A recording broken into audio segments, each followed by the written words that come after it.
Hello again. Back in the locker room. Going to take on a different topic today. We're going to take on migraine headaches.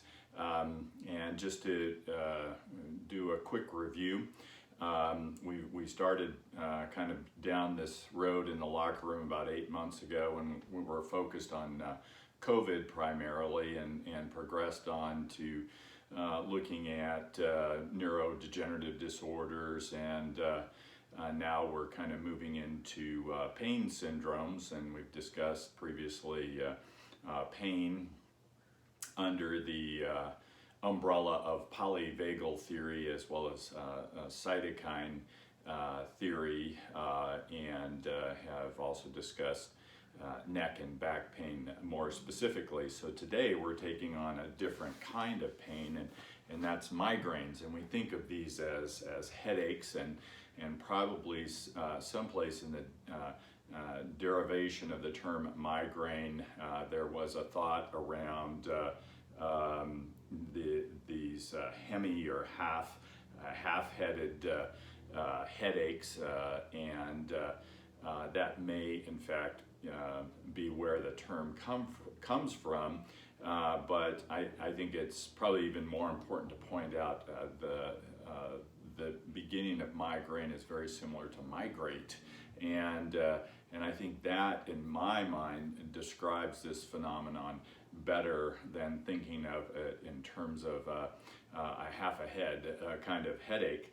Because a migraine is not just a headache, it's a very complex physiologic phenomenon, of which pain is a part of the phenomenon. And yes, the pain tends to only involve one side or the other side of the head in maybe 2/3 of the cases, but in many cases it involves both sides of the head. But it has some distinctive features that differentiate it from other things like muscle tension or myofascial headaches, or sinus headaches, or trigeminal specific, which is a nerve type pain in the head.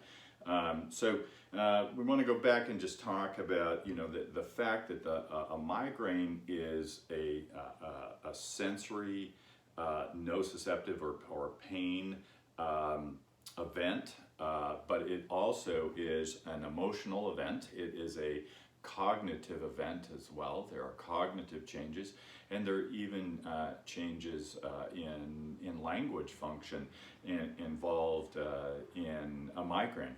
And if you have listened to past episodes in the locker room, you'll go, wow, that kind of sounds familiar to me. There's something going on here, and yeah, that's right. And that's what we're going to try to explain, is thinking of this as a fascio cognitive language blah blah blah phenomenon. It is a systemic problem. It is a system problem, not just a headache. And as we're always talking about, we are one system, even beyond our own soma, beyond our own body. We are one system with our social connections, and even one system with the earth and the cosmos that we exist on and in. So, kind of keep that in mind as the underpinnings of this discussion today. So when we think of a migraine, we think of it in terms of phases. Some people call it an ictal phase, when you have the headache, and interictal or postictal or preictal or something like that, just almost like a seizure phenomenon when you're not actually acutely having sort of the headache phase. We're going to talk in terms of the prodrome, the aura, or the sensations that kind of lead up prior to really getting the headache, and then the acute attack, and then the postdrome phase, and then we also have the phase where where our physiology has returned back to normal, a more kind of homeostatic state. So we'll get into that in a little bit. I want to go up to the board and kind of give the, the traditional talk that we get around migraines and pain to lay the foundation. Then we'll move forward into, more of the polyvagal and cytokine stuff. So let's move up to the board here.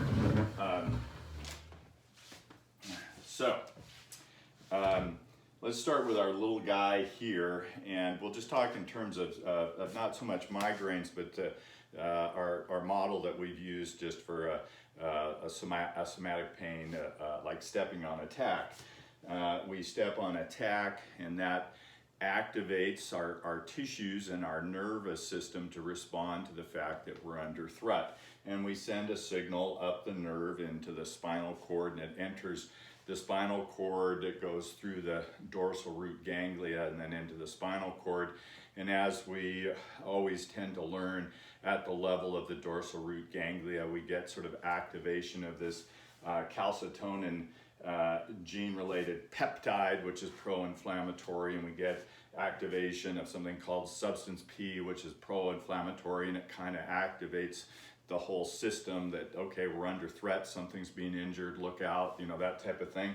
And then it cruises up the spinal cord, eventually coming into the brain stem, where this signal is going to go through the nucleus tractus solitari, which is a bit of a kind of a filter and transmission system, and then the signal gets spread out to other functions. We tend to down-regulate our vagal system in this state, and we're in the process, therefore, of down-regulating what we call the parasympathetic system, or our breathe and feed and digest and rest system. And the signal keeps going up to activate our sympathetic nervous system, our fight and flight system, right? So the signal's sort of cruising up here, gets to, we'll just throw in the periaqueductal gray matter in the upper brainstem, because that's an area where pain signals are modified and is involved in migraines. But it gets to the thalamus, which is our big relay station for sensations, one of them being nociception, right? And so things get filtered and diverted and spread around. So some of the signals of what's going goes up to the somatosensory cortex up here in the parietal lobe, where it registers in our cognition. Ow, that hurt, right? But also the signals will go to the amygdala, which is, if the thalamus is a sensory node or hub for us, the amygdala is really our threat node or hub. It's where fear conditioning exists. And then the amygdala, once it has been activated, starts doing its own deal with activating other systems. This system does have direct fibers to the hypothalamus, but the amygdala also is closely coordinated through this loopy network with the hypothalamus, and the periventricular nucleus of the hypothalamus gets activated, which then throws out corticotropin releasing hormone down to the pituitary, and we throw out some hormones that then activate the body and go all the way down to the suprarenal or adrenal glands and activate them and throw out cortisol, aldosterone, and adrenaline. And now we're finally sort of completely activated that we're under attack because we stepped on a tack. Okay, so with a headache, with a migraine, there's a very similar scenario that unfolds, where instead of it something at the foot activating this, it seemed to be more related to hyperactivation of the trigeminal nerve, which is a nerve that's a cranial nerve that's involved in the base of our skull and our face, and gets sensory input. So the same phenomenon we talk about at the dorsal root ganglia being jacked up is theorized to happen at the trigeminal ganglia with the exact same chemicals going on. Oh, we left out one. In this whole transition, we jack up glutamate, which intensifies signaling makes us more aware. It also helps with learning and memory, particularly memory of traumatic events. So this whole scenario that we worked on previously is active here, and we theorize that it's really now through the trigeminal ganglion that this whole sequence of events unfolds to signal that we're under attack, that there's a threat out there, okay? And just to reference the literature, there's also been theories that the upper cervical dorsal root ganglia that have some recurrent fibers that go up to the head may be involved in this as well. So that's kind of the traditional sort of activation model through a peripheral stimulus that gets the whole thing going. But how does that work with a migraine? I mean, it's not so much like we step on a tack with our face. I mean, we could, and it would precipitate a migraine. Well, I think the thing that we're always talking about is we have multiple threats, and we have sort of a single threat stress system.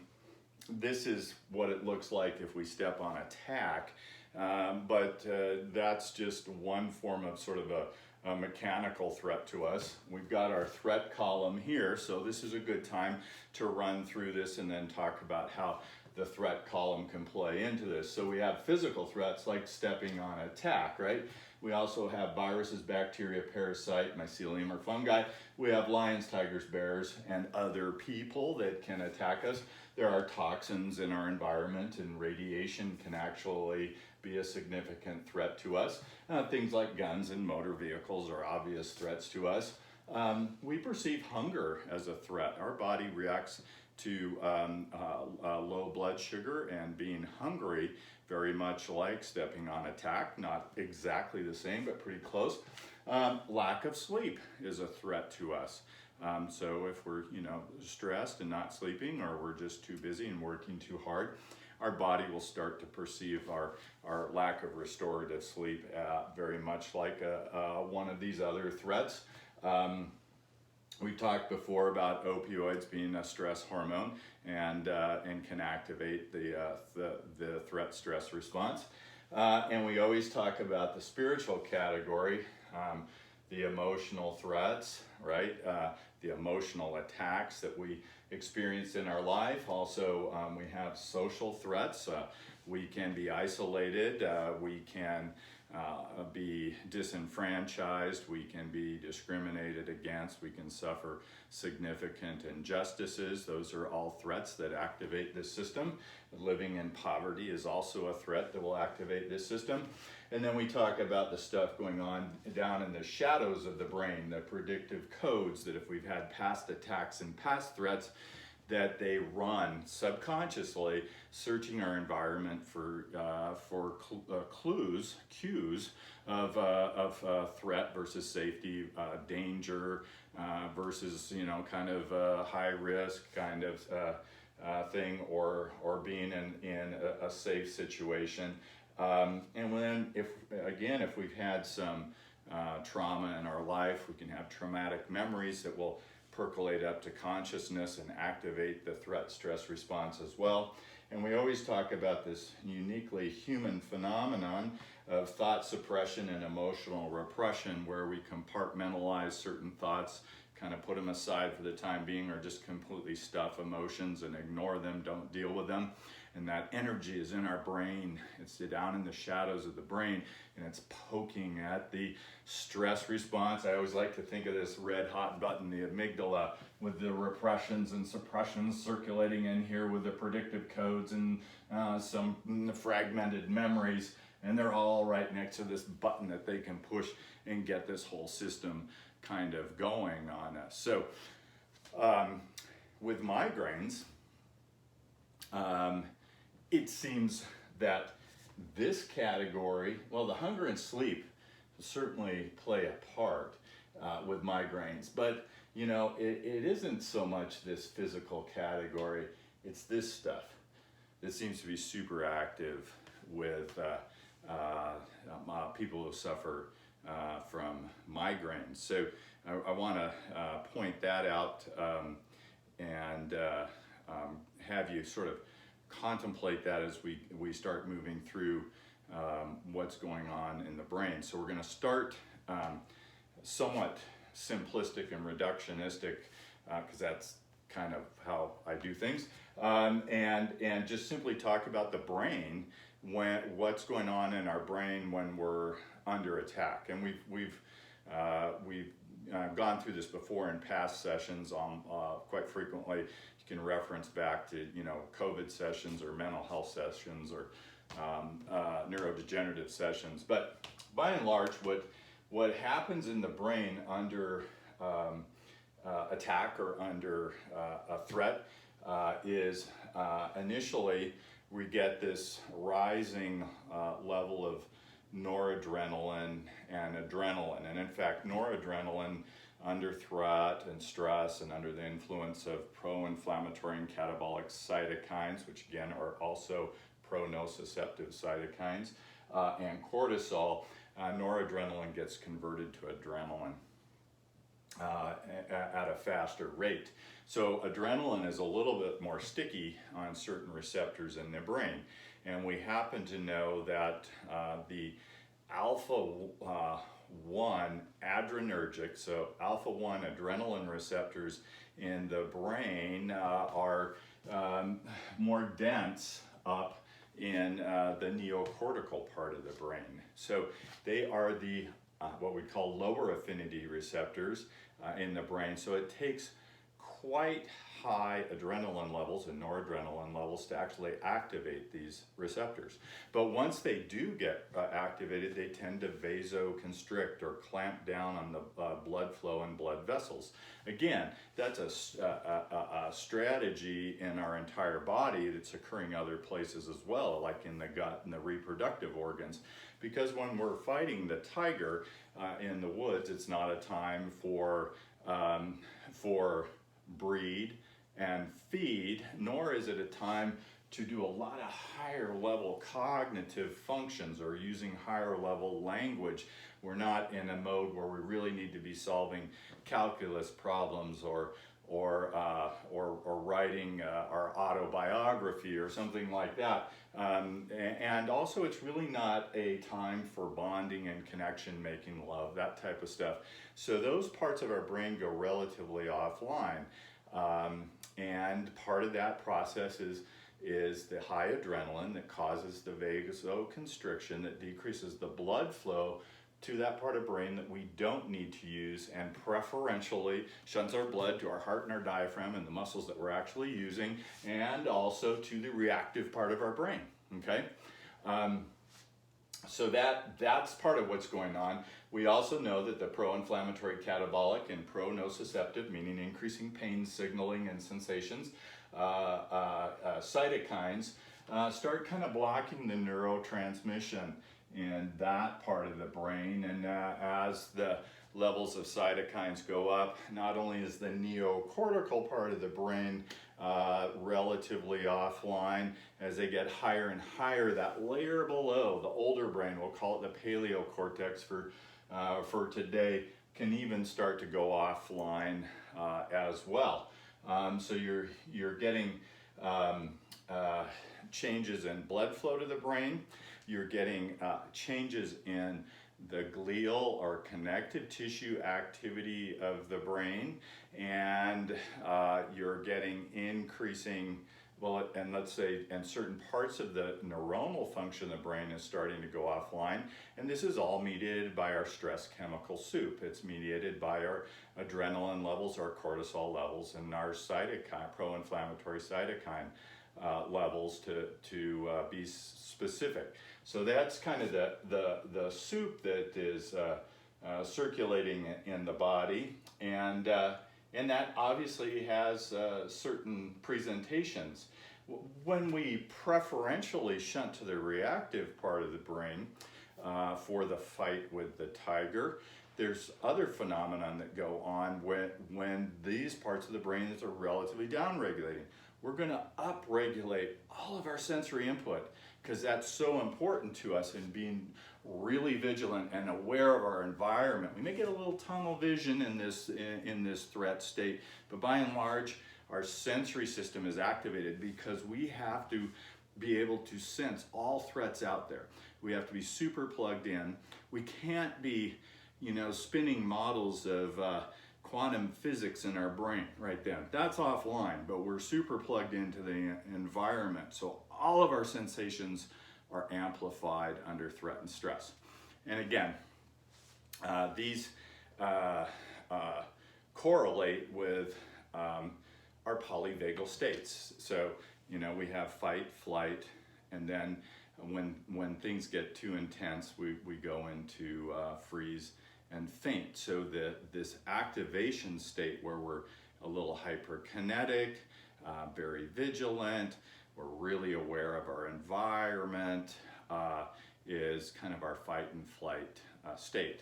So that's kind of a quick summary from starting with a noxious sensation coming up from the foot, or maybe some of this other stuff, and activating, in here, what's going on in us. So our traditional model for migraines has been, well, it's a vascular event. That's kind of how, we all first learned it. It's a vascular event, and we thought, well, maybe the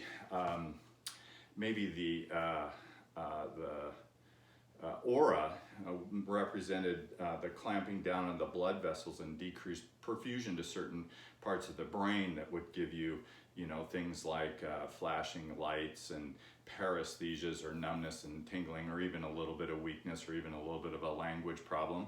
And that probably is true to a certain extent, but we can't explain this all just, with a vascular kind of phenomenon. And that's where I think this idea of what's going on with the glia, the glial tissue, the connective tissues of the brain, and the neurons becomes really interesting. Okay, so let's flip over here and kind of talk about some of those things. And just a quick refresher as we started, we're talking about migraines under polyvagal and cytokine theory, and we have proposed that we have these things, threogens, and their counterpart, the saphogens, the threogens being the threat cytokines, and the saphogens being the safe cytokines, and that the threat cytokines are not only inflammatory, they also increase nociception, or they increase the sensation of pain, and they're also catabolic. And the threat cytokines activate white blood cells, endothelial cells, fascia cells, and glial cells. So, and the threat cytokines that we talk about the most, there are more, are interleukin 1 beta, interleukin 6, tumor necrosing factor alpha, which these are characterized under the interleukins. CCL2 is a chemokine that is involved in a lot of threat responses, but particularly notable, has been notable in the central nervous system and processes going on there. So the prodrome to a migraine, you can see mood changes, sometimes even euphoria, but it tends to be towards activation, not deactivation. So again, that's that kind of the polyvagal state of fight or flight type stuff. We're activated, we're hypermobile, hyperkinetic. We're ready for action, right? The prodrome people also sometimes are quite thirsty, which kind of makes sense. If you are sensing some threat out there and you might need some fluids for the fight and flight, you might get a little dry mouth and get a little thirsty and start hydrating a little bit for the fight and flight. The prodrome state also, there can be food cravings, and these are frequent simple carbohydrate cravings. which makes sense, right? It's not a time for a big fiber, fatty, proteinaceous meal that's going to take forever to digest and not going to be readily accessible for fuel such as glucose. So carbohydrates make sense. They're easy to digest. They raise our blood glucose level. We can pack our liver and our muscle cells with glycogen and get ready for the fight and flight. The gastrointestinal system in prodrome starts to go offline. People are going to be a little less hungry. If they do fill up their stomach, it's going to be a little slower to empty. They might even be a little queasy, and they're going to be constipated. The bowels aren't going to move much. They may even have a little bit of urgency in terms of the neck of the bladder being a little tight, and they have to void more frequently as well with this. And in the prodrome, we tend to see some of these myofascial symptoms. So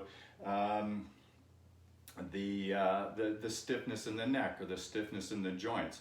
And this is a reactive muscle tension kind of phenomenon, but maybe there's some pro-inflammatory cytokines already creeping out to stiffen up the fascia as well as activate the the muscle.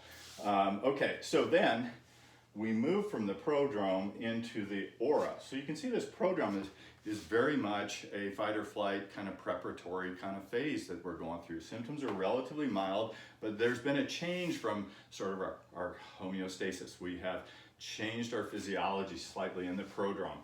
Then we move to the aura here, right? And in the aura, this is where we get the visual sensations, the flashing lights, or maybe even blank spots in the visual field. Sometimes even actually kind of some hallucinations can occur. We get the paresthesias or the numbness and tingling in the face or in the half of the body kind of thing. You can actually get some frank numbness in this aura phase, and then some people will feel weak and in an extremity, but more it's usually kind of just a generalized sense of a little bit of weakness. And some people will complain of cognitive or even language changes early in this aura phase. So this seems to me to be primarily representing the vascular phase of a migraine, that we probably do have elevated adrenaline going, and we're getting a little bit of vasoconstriction or tightening of the blood vessels, a little less perfusion to certain parts of the brain, and things are just getting kind of weird, okay? And then the attack comes on. And the attack is the headache part, and this headache is usually described as pulsatile or throbbing in nature. So you went from sort of a vasoconstricted phase, and now all of a sudden, what's going on here where you've got a throbbing? It still seems vascular, right? It's a kind of a throbbing ache going on. Well, I think what's really going on here is this. If this represents the vascular state, this tends to represent more of the cytokine state, okay? We get a flush of cytokines coming out, probably mainly through the glial cells. The astrocytes and the microglia are sensing there's a threat out there, and they're now flooding out these cytokines, okay? So the cytokines then can have a bit of a vasodilatory effect in some cases, or at least but more typically what they do here is they cause a little bit of inflammation and an increase in nociception, an increase in pain, including in the blood vessels. The endothelial cells are just slightly inflamed. The blood vessels are slightly inflamed, but there's also inflammation going on around the neurons here. So now all of a sudden, and we also know that these pro-inflammatory cytokines are responsible for jacking up glutamate, and glutamate then jacks up all of our senses, okay? So now we're into experiencing pain, nociception here, and this pain isn't just isolated to the head and the headache. People with migraines have more peripheral pain as well. They can have hyperesthesia, where a painful sensation is really, really intense, or even allodynia, where where just a normal sensation feels really toxic and painful to them. But the other senses are involved. We have, photophobia, can't stand bright lights, right? We have phonophobia, can't stand loud sounds. We have osmophobia, can't stand smells, perfumes, stuff like that. Any strong smell is overwhelming, makes things worse. Gustophobia, can't stand food. Food seems gross, right? There's some nausea and vomiting going on in these states because everything's activated. And we've talked about before that any sensation that goes on too long, or too intense, eventually starts to become kind of toxic. Even sometimes things that we would normally think of being somewhat pleasant start to feel toxic to us. But when we're under threat, and we've got these threogens, the threat cytokines flowing, it's much more likely to occur. But we've also talked about that emotions can all of a sudden get kind of intense too. This is not just a somatosensory experience. It's also an emotional experience, and it's also a cognitive language experience. Okay, so that kind of describes what's going on there. We're just sort of getting activated here. Something's activating us in the prodrome. All of a sudden we get into more of a fight or flighty state with higher adrenaline, and we activate those alpha-1 adrenergics, and we get a vascular constriction, and we get kind of more of a vascular phase. Now all of a sudden we're into this cytokine phase, and the vascular phase may actually pass at that point. The blood vessels may not be quite as tight, but perfusion tends not to go back to normal. We still see a relatively low perfusion state, particularly in the neocortex that we've taken offline in preference of shunning blood to the more reactive and activating brain. But we can see something called a hyperemia in the neocortical area, which probably represents the cytokine activity within the blood vessels or right at the blood-brain barrier, which actually the blood-brain barrier under the influence of cytokines dilates up and gets a little leaky as well, which is common with a lot of other threat syndromes.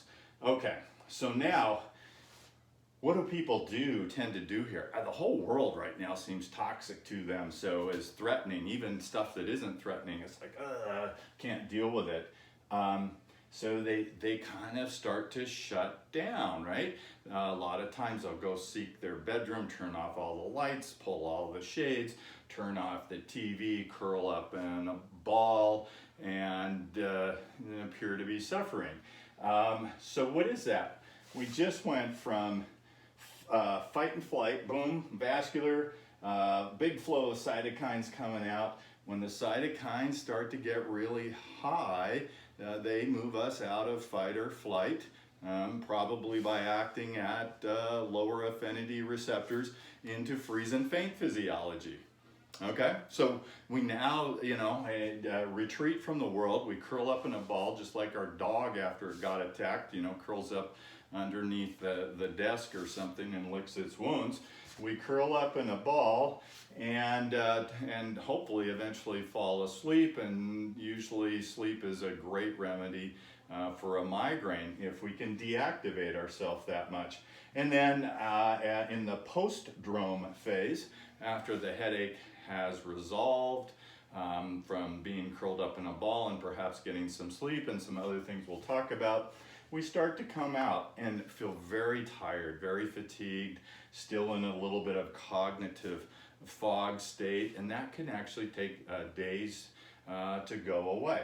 Okay, so we have just described a migrainous event through the polyvagal and cytokine flow.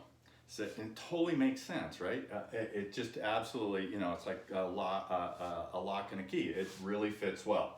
So let's talk just real briefly about what we traditionally have done for migraines. We take non-steroidal inflammatory drugs, okay, like Tylenol, like Aleve and Advil. Sometimes people take Tylenol. It probably has a different anti-inflammatory effect, but mainly is just an analgesic to try to quiet the pain sensations. So these guys work on prostaglandins, and as we know, when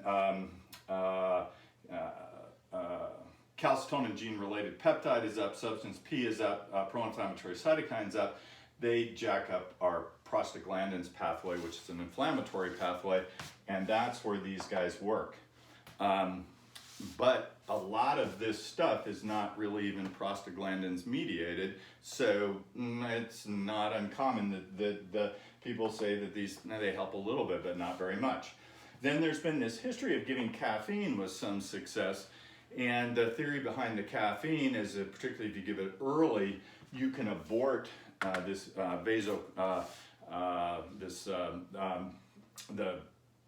I'm sorry, I'm going to go back. The caffeine is felt to be vasoconstrictive, so there was this theory that that after the vasoconstriction, you got massive vasodilatation. That's why everything was throbbing. We've already talked about that's probably not the case. It's probably more inflammation of the blood vessels that gives that sensation. But it was thought that caffeine would constrict those blood vessels that were overdilated back down, which wasn't actually happening. So how come caffeine seems to work? Well, a couple things there is caffeine does seem to be able to decrease pro-inflammatory cytokines. And coffee, as a whole kind of a whole bean or whole plant kind of phenomenon, may have other things in it that may also drop pro-inflammatory cytokines. So I'm going to argue that caffeine may not actually be acting much through the vascular phenomenon that we learned many, many years ago, but more through the cytokine pathway.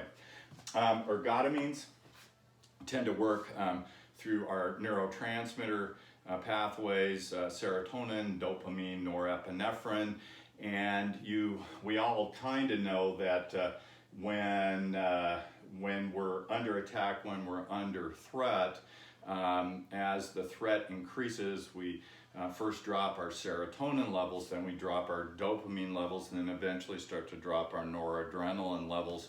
So it may be that these ergotamines, by preventing those things from dropping, by facilitating dopaminergic transmission, serotonergic transmission, and maybe a little bit of the noradrenaline transmission, that they may be able to keep this whole cascade of events in check if they're used early enough. Similarly with the triptans, these are serotonin agonists. They probably are essentially doing the same thing, but more selectively at serotonin receptors to try to decrease this, or try to block this cascade of events from getting going. And we do know everything's bidirectional, so more dopamine and more serotonin means we tend to have lower pro-inflammatory and pro-nociceptive cytokines and higher anti-inflammatory and feel-good cytokines. So that's how they tend to work, but you've got to get them in quickly before this whole thing starts to run away to do an effect. And then we also tend to chronically use things like serotonin reuptake inhibitors and norepinephrine and serotonin reuptake inhibitors, and for the same reasons, that if we chronically are holding those levels up, we may be less likely to go into a pro-inflammatory, pro-nociceptive cytokine cascade and develop a horrible migraine. More recently, people have using botulinum toxin. Now this is a weird one. So people who had migraine headaches were getting Botox for other reasons, frequently cosmetic, and they started to notice that they were having less frequency of migraines. So Botox became popular for migraines, eventually was approved for migraines. Botox blocks acetylcholine transmission and blocks muscular activity. So the question is, given this scenario I just went through, why would it work for migraines? And I'm not really sure, to be honest with you. The injection of it does paralyze muscles and blocks acetylcholine transmission at the neuromuscular junction. So some of these people may also suffer from muscle tension or myofascial type headaches, and it may help with that. And if they aren't having muscle tension headaches, with some kind of anxiety and anticipation perhaps of a migraine coming on. Maybe they can have less migraines. Or there may be something going on deeper whereby the Botox is actually taken up and into the central nervous system somehow.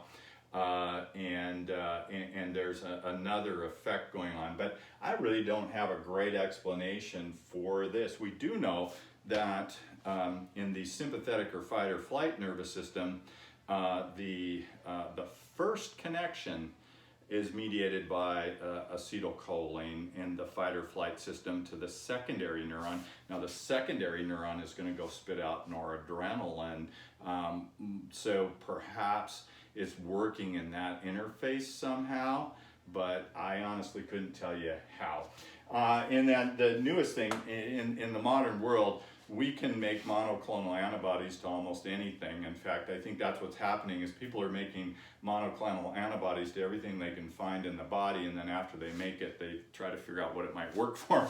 But we talked about this CGRP being pro-inflammatory, particularly active at the dorsal root ganglion and the trigeminal ganglion, and now we're looking at an anti-CGRP monoclonal antibody that might be able to block the inflammation involved in this. But I don't think that's going to be super successful, because the prostaglandins pathway, that might be better than non-steroidal anti-inflammatory drugs, but blocking the prostaglandins pathway has not been super helpful for managing migraines. But this may have a role, everything in combination. If you stack it up, maybe you can abort or turn off a headache. Okay, so that's kind of a lot. Let's go back to sort of our traditional pathway here that we're always going over. This is the stuff that we've been kind of beating like a dead horse for a while, that really helps with threat issues, threat stress responses, of which we have just declared migraines a threat stress disease or pathologic state. So the thing that we always come to that seems to be really helpful is a good diet. And that diet should be plant heavy. Doesn't have to be vegan or vegetarian, but plant heavy, because plants have so many good chemicals in them that help with oxidative stress and these pro-inflammatory cytokines and shutting them down. Even spices do, and natural oils do. So we want a nice plant heavy, spicy, oily diet, and want to make sure that we're getting a good fast overnight, 10 to 12 hours every night without any food intake. When you first get up in the morning, you can have a coffee or a keto coffee or something just to delay eating for an hour or two to extend your fast, because we know when we are fasting and we don't have glucose to burn, which is our preferred fuel for fight and flight. When we don't have glucose to burn, we start to burn ketones. And that's not only nice for weight loss, because ketones come from fat cells, and fat is broken down to glycerol and fatty acids, and then eventually to ketones. That's what we burn, so we actually lose weight. But we know that ketones dramatically drop the pro-inflammatory cytokines and elevate the anti-inflammatory cytokines, which are, if the pro-inflammatory cytokines are also catabolic, tissue breakdown mode, the anti-inflammatory cytokines are anabolic and help us heal and build tissue. Well, this applies in migraine, because we have defined migraine as a pro-inflammatory, pro-nociceptive, and catabolic cytokine phenomenon of threat and stress. Okay, and then sleep is super important, and all migraineurs know that sleep is probably the best medicine that they can get. They can go to sleep and wake up and have a migraine be gone. So restorative sleep is super important, 7 to 8 hours every night. Don't get sleep deprived, dramatically reduce migraines. Melatonin is something we don't make enough of. It is what promotes our sleep cycle, but in the modern world with lots of ambient light and a lot of screens that we're staring at all the time, we don't produce a lot of melatonin. So definitely recommend melatonin at night for people.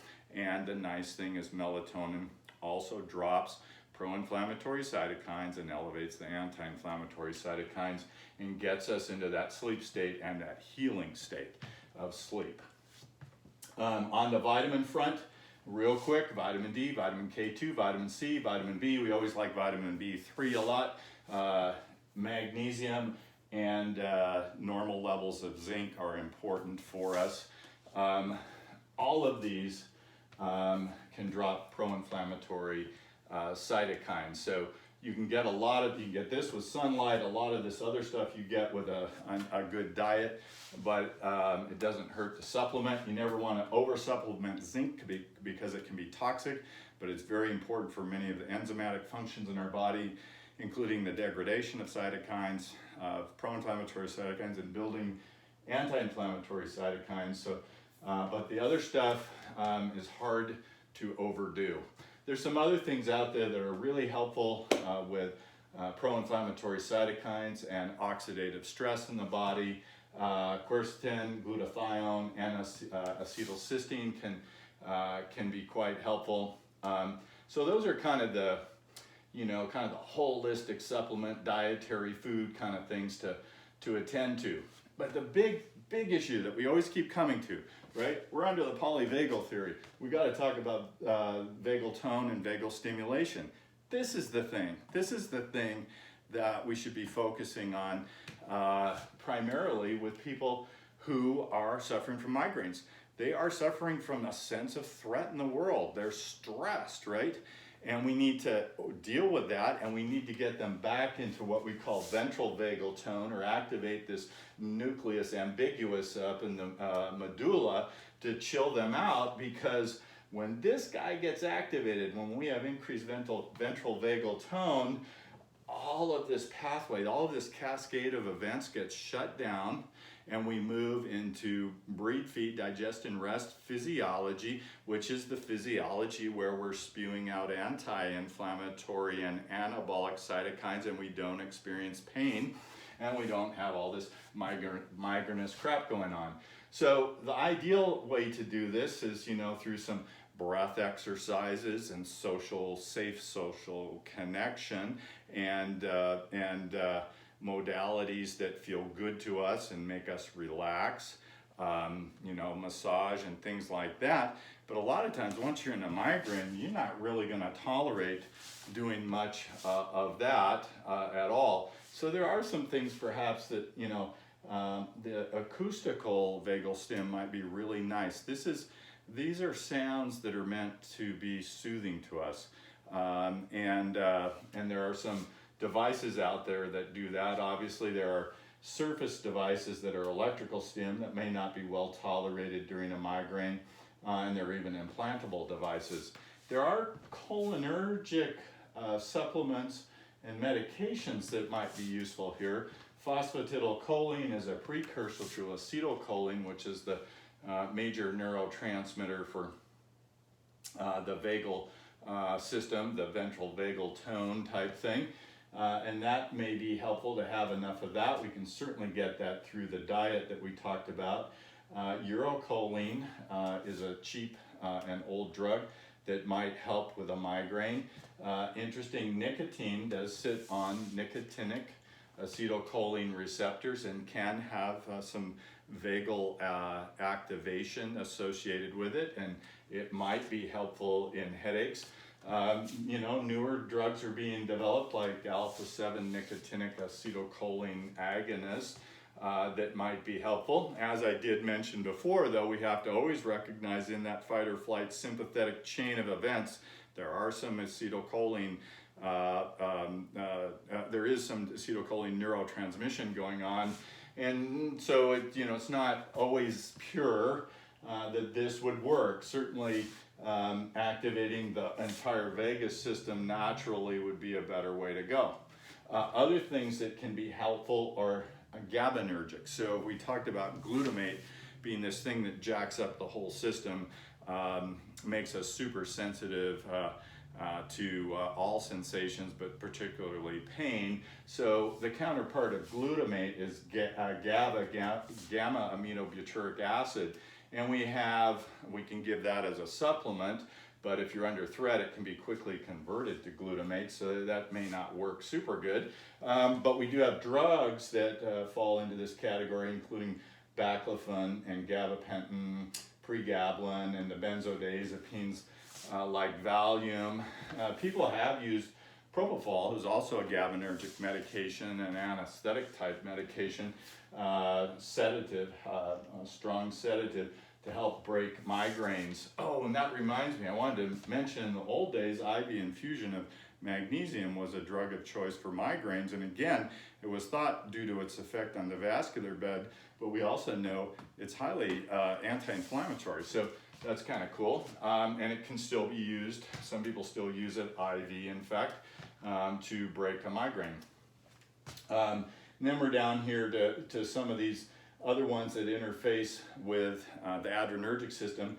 Tizanidine acts in the brain centrally on the alpha-2 adrenergic receptors, which kind of work somewhat the opposite of the alpha-1s. So you can give tizanidine and get a nice relaxation effect and kind of affect the vascular component of a migraine. Prazosin gets across the blood-brain barrier and works to block the alpha-1 adrenergic receptors. The alpha-1s are responsible for this sort of vascular phase. So again, you might be able to block the vascular component to this headache using prazosin, and perhaps that would be enough to prevent the cascade of events in the cytokine phase, maybe. We know that the tetracyclines, particularly minocycline, in the brain is highly anti-inflammatory. It decreases pro-inflammatory cytokines, and it seems to actually have a nice protective effect on the neocortical structures of the brain, probably through that mechanism, but maybe something else. We typically think of tetracyclines as being antibacterials or antibiotics. They have antibacterial properties and some mild antiviral properties, but they are an anti-inflammatory as well. And then we get down here to the typical things we talk about. If this is a cytokine event, well, why don't we block the cytokines? Well, we could, but they're really expensive, and your intervention is in a process that's quite complex. So just blocking one solitary cytokine, it could be problematic, and it might not be enough, but I think they definitely deserve a look in chronic migraineurs or severe migraines, that you could block interleukin-6 or block tumor necrosing factor alpha. The other curiosity one is, what if we actually gave their counterparts? We know that interleukin-10 is highly anti-inflammatory and anabolic and healing. Could you give that and help? Or could you give, a transforming growth factor out of the anti-inflammatory anabolic cytokine category? I don't know. It's worth thinking about. We have this other category out here of the tyrosine kinase inhibitors, which can block this cascade of events. They're involved in phosphorylation. It gets me nervous that when you're blocking phosphorylation, which is so important to so many metabolic kind of actions in the body, that something could go sideways, but they're probably something to consider. We also could consider things like interleukin-1 beta inhibitor, interleukin-17 inhibitor. The phosphodiesterase inhibitors are interesting because some of them clearly have a vascular component to them, and they tend to decrease pro-inflammatory cytokines. So the most notorious one is 5, which is Viagra. Could these drugs have a role? Potentially. And then we get down to things like ketamine. Ketamine blocks NMDA receptors, which is where glutamate works. So how glutamate jacks up this whole system. Ketamine might be actually a really reasonable thing to try in these people. I don't really know about psilocybin. It's got a role probably in trauma, but I'm not sure in acute migraine.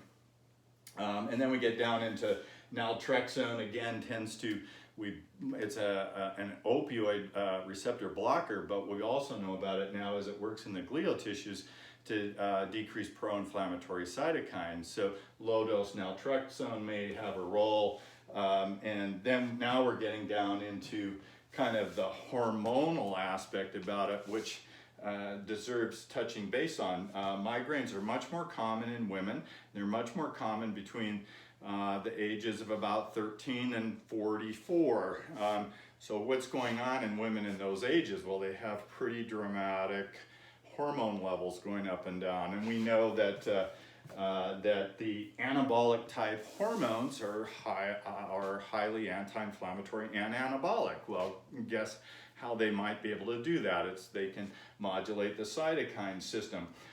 So, you know, if you're in a withdrawal of hormones for any reasons of these anabolic hormones, but perhaps with the menstrual cycle of withdrawal, you may be more susceptible if you're under threat and stress for blowing up into a migraine. So, so these hormones like DHEA, testosterone, estrogen, progesterone, pregnenolone, they may have a role. And then I think the really cool one to contemplate here is oxytocin, the love hormone, right?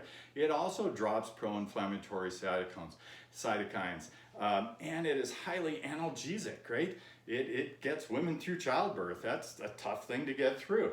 It really controls pain well. So oxytocin may have a really great role for migraines. Now the one caveat is that oxytocin maybe when people are under threat acts a little bit more like its cousin vasopressin and maybe a little bit more pro-inflammatory, but in general we think of it as being an anti-inflammatory, anabolic, connecting, bonding type hormone, and it might be a really reasonable option to try in migraine management. Okay, I'm gonna flip around here and try to wrap this up because it's getting too long. But the other thing we see in migraine is white matter changes. Okay, so remember the surface of the brain is our gray matter, and inside the brain there is some too where the cell bodies are, and they show up gray. And then all the wiring in the brain, you know, all the connections going back and forth through the brain are the white matter, and they're white because they're insulated with myelin, which gives them the white appearance. And if you remember, insulin makes signals conduct, or myelin makes signals conduct faster, right? So you insulate the axons so they conduct faster, and the myelin is primarily a lipid or a fat. It's 75% fat, and you know, then some carbohydrate and protein mixed into it. So on imaging or postmortem, migraineurs tend to have white matter disease changes. And remember, the classic white matter disease is MS. So what's going on here? Well, again, the theory started around the vascular theory of migraines, right? The vasoconstriction theory that we sort of started with. And the thought was, well, you get such intense vasoconstriction, you're causing mini strokes. Or then there was this thought, well, maybe with the inflammation in the blood vessels, you might be getting little microclots, and the microclots are causing little mini strokes in the brain. And maybe, I don't know, that's possible. I really think this falls more into the catabolic effect of the cytokines. And the reason I state that is that the white matter changes seem to be primarily in the frontal lobes and the connection of the frontal lobes to the limbic system, and then a little bit scattered in the parietal temporal kind of junctional areas.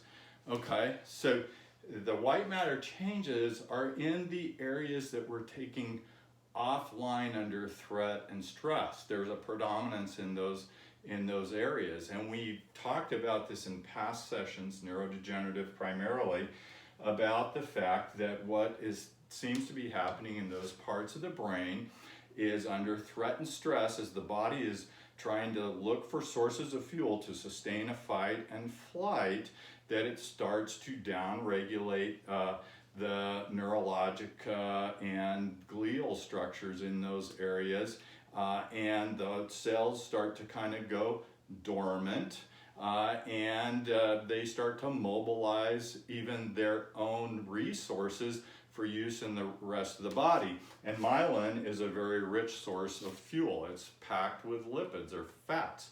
And that's kind of what we see. So what we also see that we didn't talk about, what you'll see in the literature, is this cortical spreading deactivation. And that in fact certain parts of the brain seem to be becoming deactivated. And it spreads. And that's why I think it's so cool, because the migraine, has this spreading quality to it in its onset, but also this cortical spreading deactivation, really reminds me of migrate. It's a migratory process going through the brain, and part of this glial activation, this migratory glial activation, ends up resulting in the secretion of pro-inflammatory cytokines and blocking neurotransmission, but also starting to break down tissues in the parts of the brain that are not that important for surviving fight and flight. And so I want to make sure we understand that in intense migraines or in chronic migraineurs, this catabolic process that we talked about with dementias and CTE and ALS and MS, Parkinson's, is a real phenomenon, and it does present itself. If we look microscopically, we would probably see more evidence of metabolic downregulation in those cells and catabolism, but where we can see it relatively easy in chronic migraineurs is on an MRI, where they have deteriorated their white matter through a catabolic process. And again, I'm arguing it's a strategic process as the body is trying to predict the need for resources in the future so it doesn't run out of gas and get eaten by the tiger. Okay, so I think, let's just talk about the dendrites as well. As long as we're pointing at our little neuron here, the dendrites start to retract, and they show up with little beads on them as they retract. The axon will eventually retract. The myelin goes first. We also see the endoplasmic reticulum and the mitochondria start to go dormant. So certain cellular processes, other stuff on here also makes sense. It's not just the fact that we can see the white matter changes on MRI. We do have some scientific evidence that there is downregulation in certain cells in the brain during a migraine attack. Okay, so we got to close up here, but I always go back to the fact that your cytokine levels, your pro-inflammatory, pro-nociceptive, catabolic cytokines are a reflection of your total threat stress level.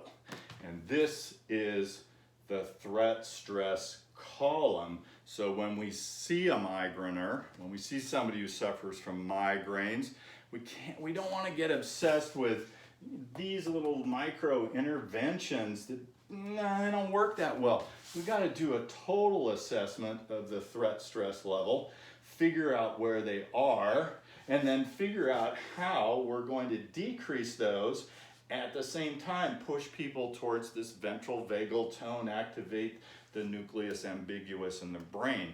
And if we start doing that, instead of searching for patents on monoclonal antibodies that will make a micro intervention into migraines but make a lot of money, if we start focusing on this and vagal tone, we have a much better shot of healing or even maybe curing migraines. Thanks.